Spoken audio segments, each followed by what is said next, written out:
ত্রিপুরা নাথযোগী ফোরামের উদ্যোগে আগরতলায় মিছিল কর্মসূচি সংগঠিত হয়। তারপর সেই মিছিল শহরে বিভিন্ন পথ পরিক্রমা করে মুক্তধারায় গিয়ে তাদের আয়োজনে মিলিত হয়েছেন। সেখানে কর্মসূচি সংগঠিত হয়। বিভিন্ন স্তরের প্রতিনিধিদের উপস্থিতিতে এই কর্মসূচি যথেষ্ট গুরুত্বপূর্ণ বলে সংশ্লিষ্টরা জানিয়েছেন। তাদের দাবি সনদ উত্থাপন করা হয়েছে সংবাদ মাধ্যমের মুখোমুখি হয়ে। আগরতলায় নাথযোগী ফোরামের উদ্যোগে মিছিল, সেই অংশ আমরা সরাসরি দেখব, তার পাশাপাশি প্রতিনিধির বক্তব্য শুনব।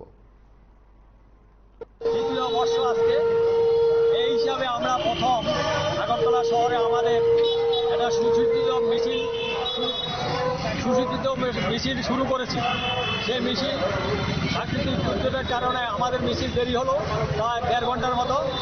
এখন আমরা শুরু করছি বর্তমান থেকে মিছিল আগরতলা শহরের বিভিন্ন পথ পরিক্রমা করে এখন মুক্তধারায় গিয়ে আমরা সম্ভবত এখানে আমাদের রাজ্যভিত্তিক সম্মেলন অনুষ্ঠিত হবে বিকাল 4টা পর্যন্ত।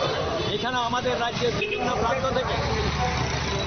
প্রান্ত থেকে এরা নিজেদের উদ্যোগে নিজেদের খরচায় এসেছে এবং আমরা কাউকে আনি নাই স্বজাতির টানে। স্বজাতির বিভিন্ন দাবি দেওয়া আদায়ের লক্ষ্যে সর্বপ্রথম আগরতলা শহরে আমরা একটা মিছিল করতেছি। এখানে আমাদের কোনো সরকার, কোনো রাজনৈতিক দলের বিরুদ্ধে আমাদের কোনো ক্ষোভ নেই। আমরা বিষয়গুলো আমরা এই প্রথম উদ্যোগ করলাম এবং এটা সম্পূর্ণই অরাজনৈতিক দল। এখানে আমাদের অরাজনৈতিক সংগঠনে কোনো রাজনৈতিক নেতৃত্ব নেই, সবাই সামাজিক সংগঠন। এখানে আমাদের দুটি সম্প্রদায়ের এবং ব্রাহ্মণ এবং আমাদের বিভিন্ন সম্প্রদায়ের লোকজন আছে। সেই হিসাবে প্রাকৃতিক দুর্যোগের কারণে আমরা আটকে গেলাম। এর জন্য আমরা দেরিতে শুরু করায় সরকারের কাছে আমরা একটু। আপনাদের কি কি দাবি রয়েছে? দাবি রয়েছে আমাদের ত্রিপুরা রাজ্যে আমাদের আগে সরকার সমাধি প্রথার মাধ্যমে বাড়িঘরে, এখন যেহেতু বাড়িঘরের জমি সংকট হয়ে গেছে, সে কারণে আমাদেরকে এখন সমাধিস্থল করা খুবই কষ্টকর। সেই কারণে আমরা চাইতেছি সরকার আমাদের প্রত্যেকটি পঞ্চায়েত, নগর পঞ্চায়েত সহ সর্বত্র আমাদের জন্য সমাধির জায়গার ব্যবস্থা করা হোক।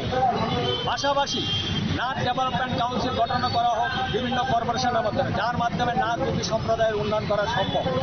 আমরা চাইতেছি আমাদের ওবিসি সংরক্ষণের মাধ্যমে আমাদের সংরক্ষণের সুযোগ দেওয়া হোক, যেটা ত্রিপুরা রাজ্যে আজ পর্যন্ত দেওয়া হয় না। 40 বছর শুরু হয়ে গেছে ওবিসি চালু করা হয়, কিন্তু আজ পর্যন্ত দেওয়া হয় না। আমরা সরকারের কাছে দাবি করতেছি অতি শীঘ্র ওবিসি সংরক্ষণ চালু করা হোক।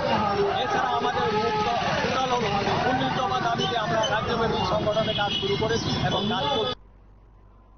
আপনারা শুনলেন সেখানে নেতৃত্বের প্রতিক্রিয়া। তাদের যে দাবিগুলো, সেই দাবিগুলি মূলত উত্থাপন করা হয়েছে।